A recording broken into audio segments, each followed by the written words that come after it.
Yes, people, what is going on? Hope you are all good. Welcome to the first episode of the Not For Long podcast, NFL Not For Long. Hey, we don't even know if we're going to be doing it for long. We might fail, but do you know what? We're going to go for the roller coaster. We're going to give it our best. We're going to go for the emotional roller coaster.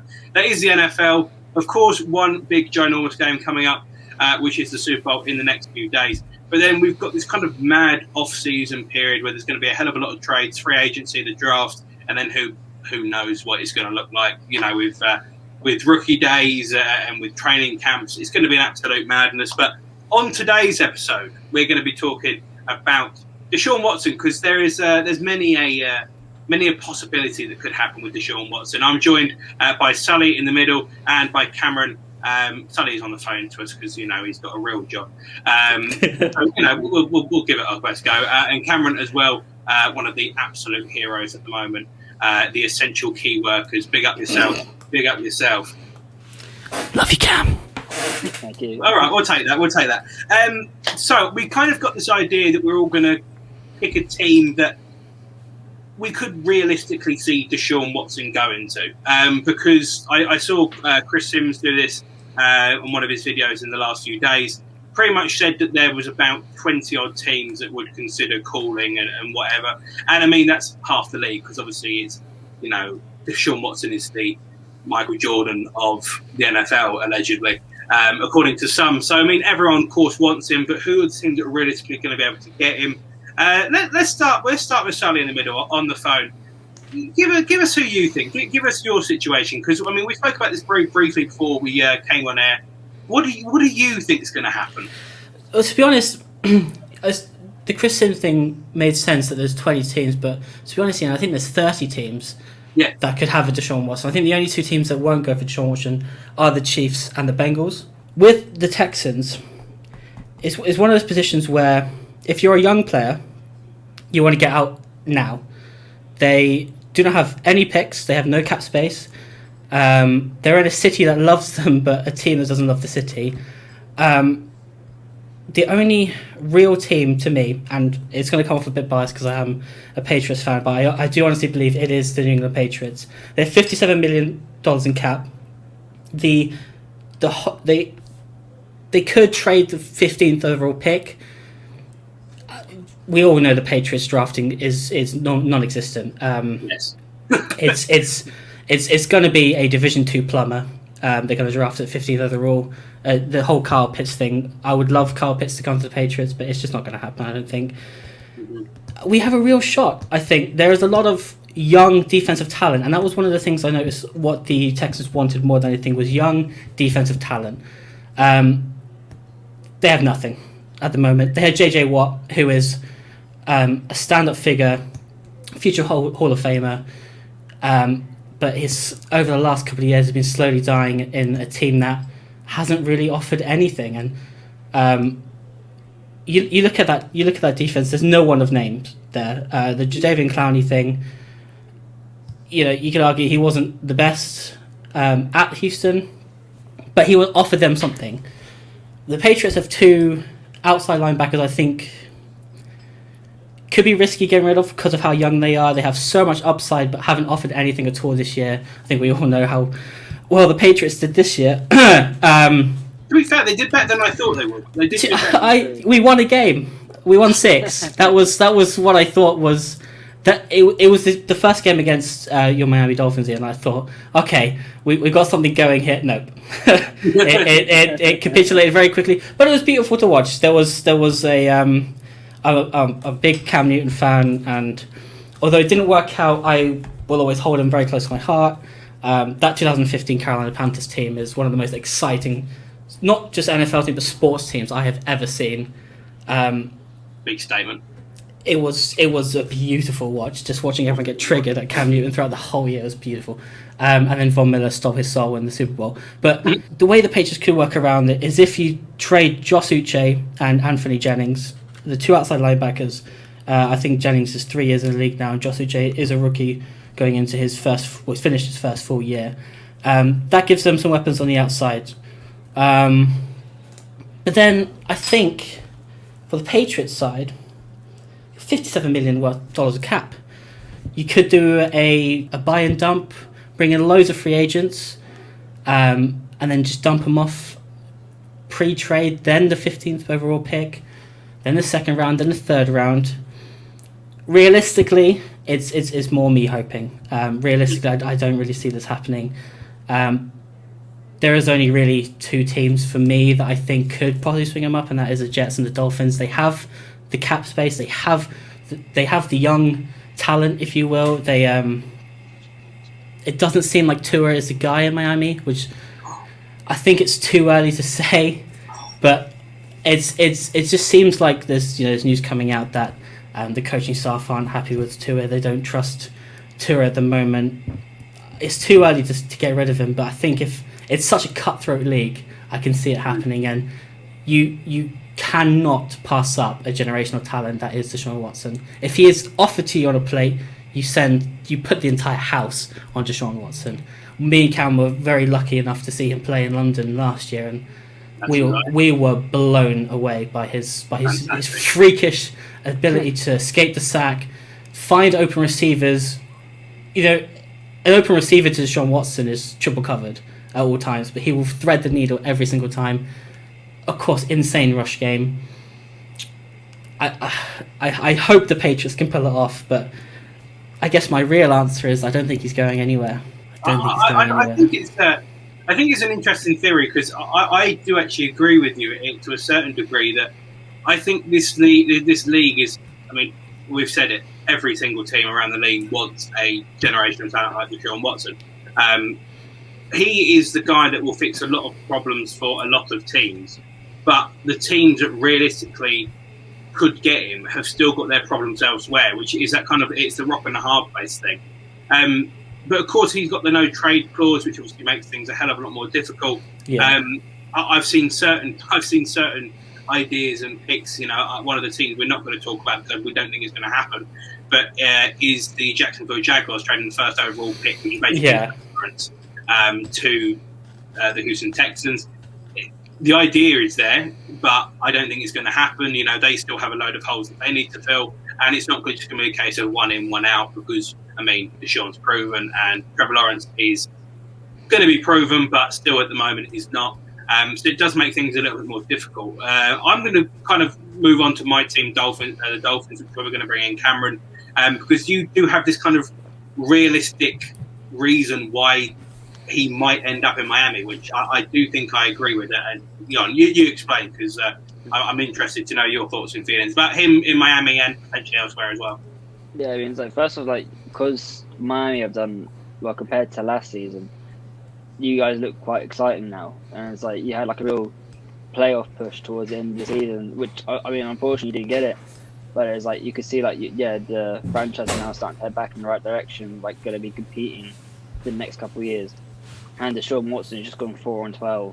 Is probably looking at the Miami Dolphins thinking I could probably get them into the playoffs, get that little bit extra step in, make them one of the more feared teams in the league. And it also helps the Dolphins because they have the cap space. They have enough money to make that move and give them a decent contract. They also have all the trade picks they can still offer as part of the trades to the Texans. And then even though Tua, he did quite well when he did start playing with Fitzmagic, is he ready yet? That's the main thing. Can he be the player that will take Dolphins to the playoffs and try and get them to some kind of glory? But I was watching a few NFL shows before I came onto this as well. There's also a good chance that he just doesn't go anywhere. It's the Texans can still very much go and say, yeah, you're not going anywhere, which could throw a spanner in the works for him. But he is their best player, and most teams don't. Well, all teams wouldn't want to lose their best players in any circumstances. Yeah, I think it's a tough one with obviously Miami, especially because we have got this. We've got a lot of potential to be able to move around and do whatever we want to do.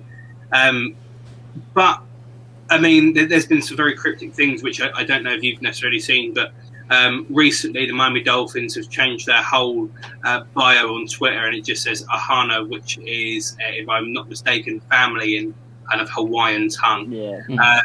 So it does seem like we're going to ride with Tua, and it does seem like that's going to be the guy. But the Miami Dolphins for the last 20 seasons, the last 20 years, if not more, have basically been thinking about trying to replace Dan Marino. Even when Dan Marino was still playing, you kind of looked at it and thought, what's going to happen after Dan Marino? So it's a real interesting dynamic, because you literally have got the perfect person, the absolute perfect person to come in and do the job that we need to do, which is to replace Dan Marino and take us back to where we want to be. But it's just a case of what are we willing to give up?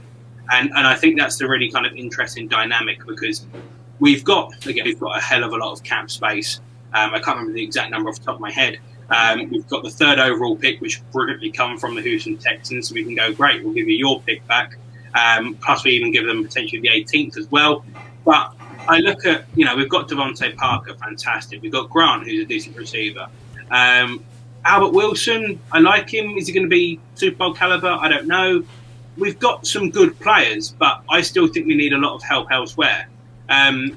Where you look at certain things, I remember Tua's, I think it was his first game or first start against the LA Rams, and he throws an absolute dart, laser, right the way through the middle of the pitch, right the way through the middle of the field, into the end zone, touchdown.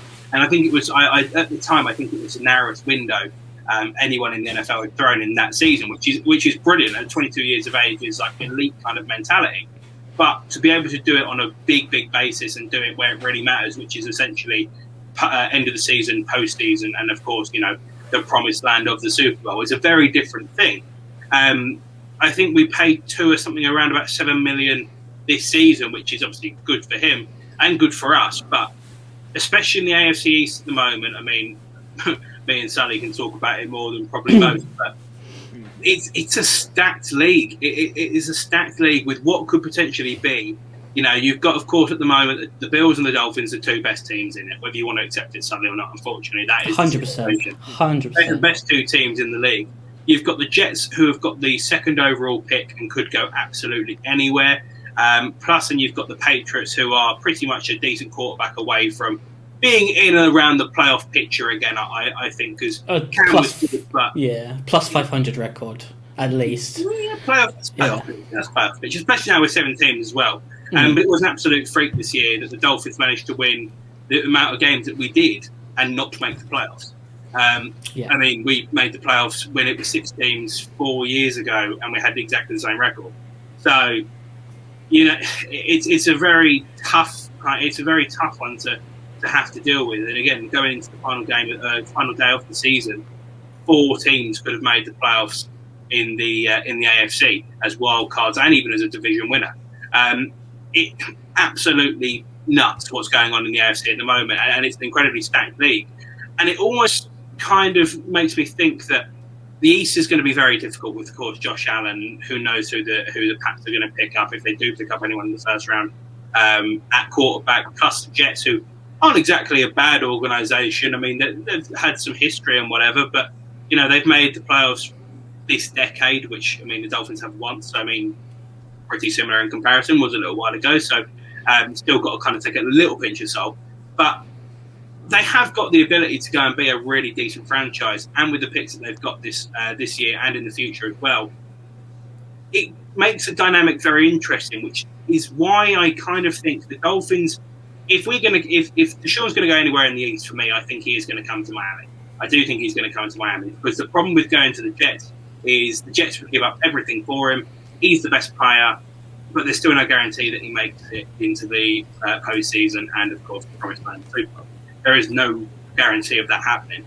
With the Dolphins, young coaching staff, quality championship caliber defense, he's going to have to be able to make throws, which he will do, but the defense is going to win the ball back for him. So it's a quite interesting dynamic. So I think if he's going anywhere in the East, he comes to us. But there is a big part of me that makes me think, is he actually going to want to stick in the AFC, or would he potentially change to the NFC? Now, there's a lot of moves that are going to happen, which, of course, we all saw the Stafford and Goff trades and whatever that went various different directions. There's been the Bears have been spoken about with him for quite a while. But the team I'm going to say he's possibly most likely to join, I have a weird feeling he's going to stay in Houston as well, because again, it makes sense. This is a ginormous trade, and seeing how much Goff and Stafford went for in exchange, it makes this deal a lot harder to probably have to deal with. But flip side of that, is if you look at the NFC, there is one team that I think is a really decent caliber team that last year missed the playoffs altogether, but was actually the representative for the Super Bowl a year ago for the NFC, which is the 49ers. And I think that Dak was spoke about in New York, and that might be his team of choice because it was the big kind of city, the big atmosphere. Well, San Francisco is a big town. That's a big town, and they've got a reputation to be able to kind of deal with, and a legacy that goes with it, which the Houston Texans cannot buy. They cannot gain that. They've got, the Oilers. Okay, chill. Well, that's not the same organisation. That's just the same neck of the woods. It doesn't work like that. But the 49ers, with the elite amount of history that they've got, plus with a team that's in not win now mode, that's maybe not the right phrase, but are in very much in we could be a playoff team, and once you're in the playoffs, who knows who can get there. Let's be honest, Tom Brady, wild card team with the Bucs, is now in the Super Bowl. One game away from really shoving up Bill Belichick's ass. But, sorry, mate. It's fine. But I do look at the 49ers and think that is a real opportunity for them to potentially go and really stake a claim to be back where they should be, which is right at the top of the game as one of the best franchises that there is. They've got a few options what to do and picks, and they've got a couple of young defensive players that I could go on for ages about them. But I get the feeling and I get the sense that Deshaun doesn't want to go anywhere. He wants to go to somewhere that is proven, somewhere that what's going on. And the coach who's just left to gone to the Jets, Salah, I think, is it Salah? Correct me if I'm wrong, it's Robert Salah, isn't it? Yeah, Rob Salah, yeah. They found a great coach in him. Of course, he's now moved on. But Shanahan and the scheme that they run, fantastic, brilliant. They found a coach like Salah, so all of a sudden they can go and find someone that is kind of that same caliber. It's a big name, it's a big organisation, it's a big brand, and that's something that the Texans do not have. No. Same thing, in the NBA, we're talking about this, kind of illustrious history of teams. If you got offered to go to the Boston Celtics or something like that, you would consider it. You would consider going to the Lakers, the Bulls, because of what has come before you. Where if you got picked to go to, unfortunately, my team, the Washington Wizards, you're not going to rush there in a heartbeat, are you? So that big caliber of a team really does make me think that the 49ers is a real genuine option for Deshaun. It's a great show. Questions for you guys, just to answer. First, after we saw the Goff and the Stafford trade, we can talk about it again at some point, but looking at how much the trade was, a player, quarterback plus 2 first round and a third round pick. So what will teams have to, offer the Texans to bring in Watson? And then after that, do you reckon Watson's acting up just to try and motivate the Texans, try and fix everything and give him some weapons to play with? Because they lost Hopkins this season, and he was his main target, and the guy he could trust is kind of with my team Green Bay. It's Rodgers has Devontae Adams and he trusts him, he loves to target him, and then Watson's probably crying out now for does he really want that? Does he really just want the weapons again, trying to force him to do it, or does he actually want to properly leave? I think it's a really good question. I think going back to Ian's point about the 49ers, that is a team that is a quarterback away from success. They were destroyed by the injury bug this season, and you could blame it on them not having enough depth, which they do not, and Nick Mullins and CJ Beathard are not the guys. With the Deshaun Watson trade, you'd have to give a quarterback back. That is a position of need immediately. You could do a Deshaun Watson, Jimmy Garoppolo trade with added incentives, but it's whether the Houston Texans see Jimmy Garoppolo as a long-term solution or just a quick fix, plaster over the wound. The Matthew Stafford trade was mental. I did not see that much going to Detroit as well as Jared Goff. Jared Goff's not the guy. Sorry, Lions fans, he is not your guy. He's 7 years younger than Matthew Stafford, but he's not the guy. Well, maybe he is. Sean McVay and him had a horrendous relationship, it seems. it just seems like the Super Bowl loss did something to that franchise, which I can't explain. They haven't looked themselves since. They looked pitiful in the playoffs. They were never going to get through it. It was the Deshaun. They were really crap. Awful. They were awful. Yeah. And that's the bottom line. Is obviously being in the UK, we know about Arsenal having the same ownership. You know, it's a very weird. It's a very weird system that they've got, where they have not had a first round draft pick since Jared Goff got picked, which was 2016. Yeah. 4 years pretty much worth of no first round draft pick.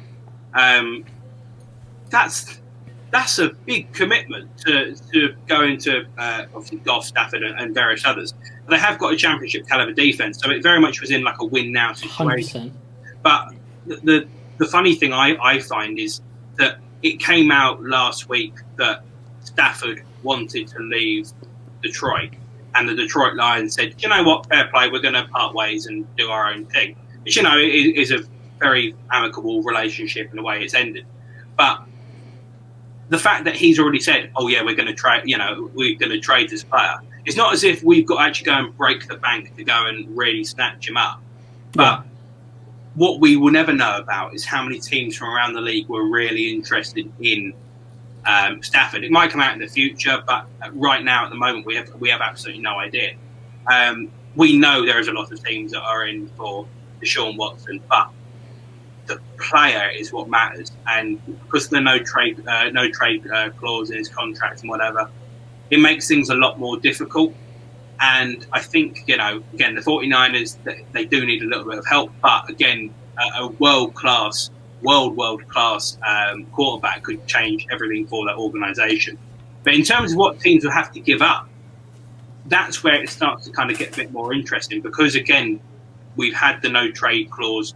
We've spoken about what's gone on before with Stafford and Goff. There we are. Got there in the end. We know what's going on with those two.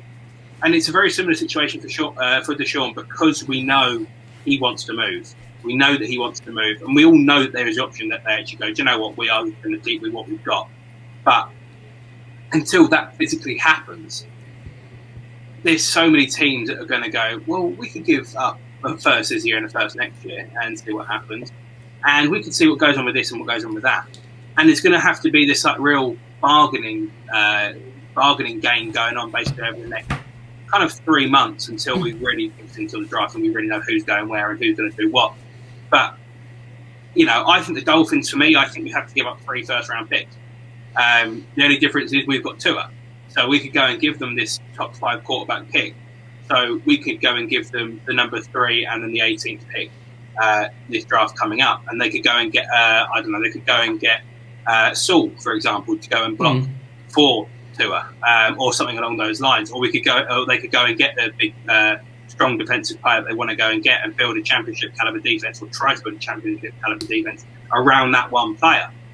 It's just a case of how many players are going to be willing to go to Houston unless they know they're going to get paid a lot of money. So the quarterback in exchange thing, which we were speaking about earlier, makes a lot of sense. But is it realistic? That's the big question, because as much as we all sit here and go, oh, yeah, well, the Jets will send Sam Darnold there.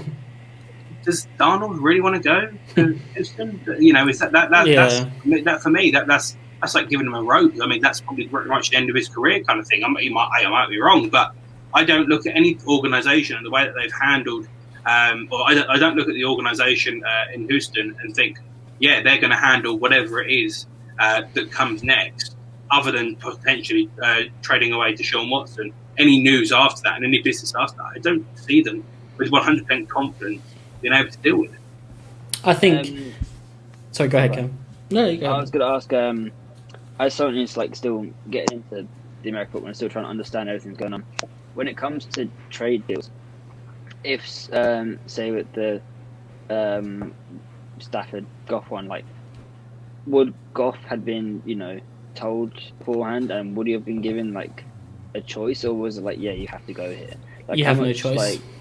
Is that the case? You have of, no like, choice. Yeah, you're moving. Yeah, I remember, if you ever get a chance, there's a good clip on YouTube. It's from the NFL show on BBC One, and it's Osi Umenyiora speaking, and he basically said that they just come and say, yeah, thanks for your service, pack your bag, see you later. You have absolutely no say. It's so much more cutthroat than any other league.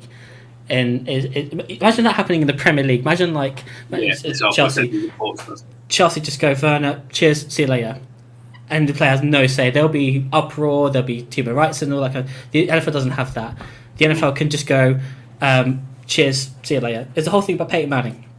Peyton Manning was told, thank you, you're going to retire as a Colt. You've brought us championship. You've brought us so much success back to the city. You've rejuvenated the city, and then they just went, yeah, cheers, Peyton, see you later, and they cut Peyton Manning, which is the most. Think about it, they cut Peyton Manning. That's just like incomprehensible to people who might not know much about the NFL and try to get into it. Especially if you grew up in the UK and you've seen the Premier League and or the Championship or League One, it's not the same. So I think Jared Goff knew it was coming.